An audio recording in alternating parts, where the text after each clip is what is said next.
Depuis 40 jours que ma vie a été changée. Depuis 40 jours que le sommeil est très court. Depuis 40 jours qu'on met tous nos efforts pour aider aux Ukrainiens qui sont sur le front et aux Ukrainiens qui sont fuis le pays qui est en guerre et qu'on accueille ici en France.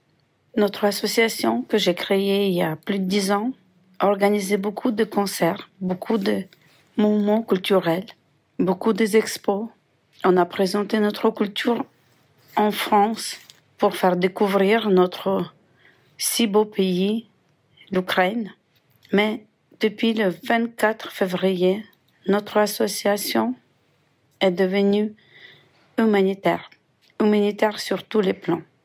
Le 24 février, 7 heures du matin, j'ai reçu l'appel de ma mère qui, en pleurant, elle m'a dit « Ma fille, la guerre est commencée.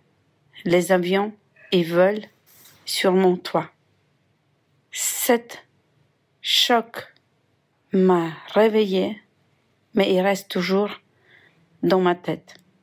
Ma mère, qui a 80 ans, elle a refusé, et elle refuse toujours d'abandonner sa maison et trouver le refuge où c'est calme. Elle a vécu déjà une guerre, elle a vécu la famine, donc il n'y a plus rien qui lui fait peur. Mais il y a d'autres gens, d'autres familles, d'autres enfants qui ne pouvaient pas supporter le bombardement, qui sont restés des semaines à la cave avec ces enfants. Ça, c'est difficile à supporter. C'est fait depuis 22 ans que j'habite en France. J'ai aidé beaucoup de nos compatriotes de s'adapter en France, de faire les documents administratifs, de leur trouver le logement, le travail, de s'adapter. C'est fait 22 ans que j'aide aux Ukrainiens, mais c'était d'autres choses. Depuis 40 jours, notre association s'est mobilisée pour aider aux soldats avec tous les produits première nécessité et aux Ukrainiens qu'on accueille ici en France.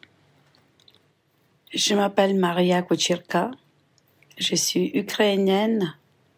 Je suis arrivée en France en 99.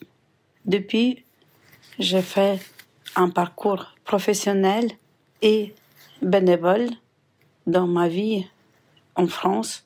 J'ai 2 enfants, une qui est anesthésiste réanimateur, 12e fille qui passe le concours dans les grandes écoles de commerce. Et récemment, je suis devenue la mère officielle d'un garçon que j'ai adopté, qui a 13 ans. Je suis réalisatrice de métier et j'ai réalisé plusieurs films en Ukraine pour présenter sa culture, les traditions, les régions ici en France. En 2011, j'ai créé une association franco-ukrainienne qui porte le nom Idées sans frontières et qui avait pour but de faire se rencontrer la France et l'Ukraine au travers de la culture ukrainienne, des spectacles, de la danse, du théâtre, des collaborations et des synergies. C'est très important pour moi de faire connaître la culture ukrainienne aux Français, mais aussi de permettre aux Ukrainiens de France de se retrouver autour de leurs racines communes. Aussi, c'est créer autour de mon asso une communauté loyale et dévouée qui depuis 20e année me soutiennent dans tous les types de projets. Le 24 février nous a changé tous les projets et toutes nos idées qui étaient planifiées auparavant. Le 24 février, notre association est devenue humanitaire. Donc je me sers de cette association et de mon réseau pour venir aux aides aux populations d'Ukraine qui arrivent en France et qui vont continuer d'arriver, mais aussi pour les aider seuls qui restent sur place. C'est donc à la tête d'une association humanitaire que j'ai agi de toutes mes forces face à la situation actuelle en Ukraine. Chaque jour qui passe fait augmenter le nombre de personnes en détresse jusqu'au degré d'extrême d'urgence. On a ouvert une antenne de notre association à Cannes depuis quelques semaines. Depuis le début de la guerre, nous collectons des dons venus de tous les horizons. La nourriture, le textile, le matériel. Les gens font preuve d'une incroyable générosité. Les enseignes et les institutions aussi. Je suis partie avec lui et les services communication en Ukraine une semaine après le début de la guerre. En 3 jours, on a vu le maire de Cracovie qui accueille des milliers de personnes. On a eu les maires des villes à l'ouest du pays, Ivano-Frankivsk, Ternopil, Lviv, pour voir sur place comment est la situation, qu'est-ce qu'ils ont besoin, comment on pouvait l'aider. La liste, elle était transmise tout de suite à Cannes pour préparer cette convoi humanitaire. Tous les hôpitaux de Cannes, tous les services de la mairie, tous les enseignes, tous les anonymes, ils se sont mobilisés pour nous aider et pour donner un accueil au maximum pour les réfugiés qui sont fuis du bombardement en Ukraine. Airbnb il nous a proposé plusieurs logements gratuits pour loger les gens en urgence. On a accueilli déjà plus de 1100 personnes à Cannes et aux alentours. Avec la mairie et les particuliers, on a réussi de trouver le matériel militaire de protection et les convois. Il était envoyé si vite dans les villes précises. On a mobilisé les services pour les réfugiés, les médecins, les opérateurs téléphoniques, des taxis. Aussi, on a mobilisé des transporteurs pour acheminer les dons. Tous les grands supermarchés qui ont donné les palettes de nourriture, tous les hôpitaux qui nous ont donné des palettes de médicaments. Tout ça, c'était envoyé en urgence.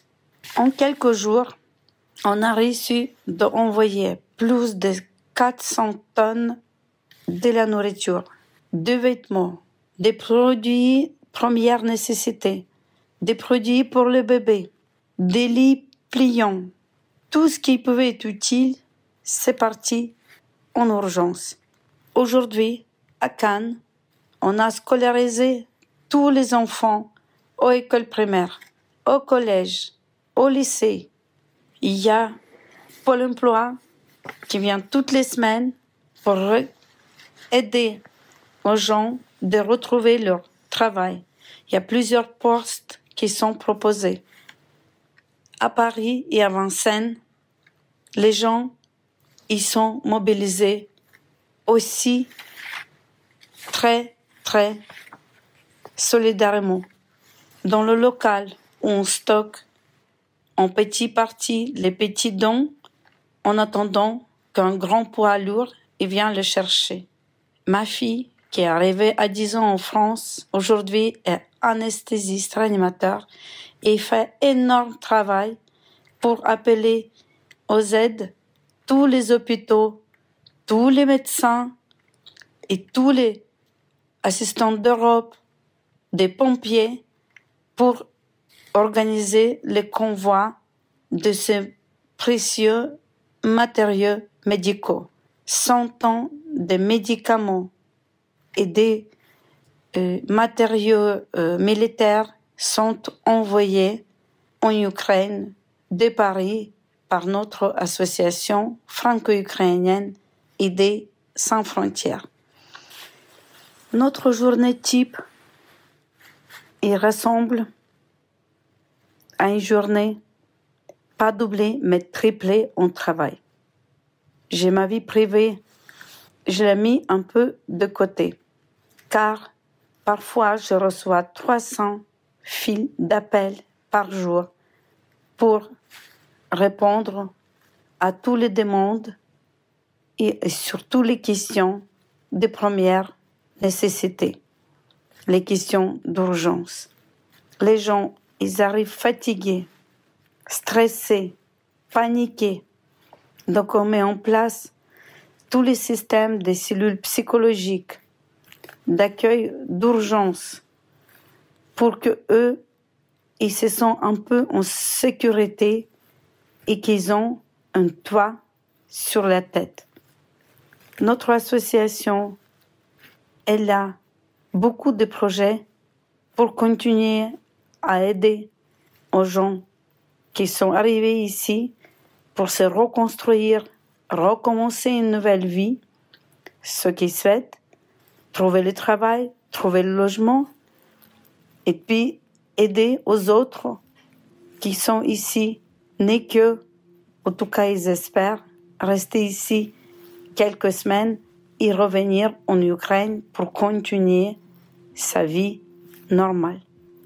Dans le projet d'association, on va mettre en place une permanence pour aider aux gens de faire les documents administratifs, de faire les démarches auprès de Pôle emploi, des sociétés pour retrouver le travail et se sentir mieux et plus facile dans la barrière de langue. Si vous souhaitez nous connaître mieux et nous aider, vous pouvez nous rendre sur helloasso.com,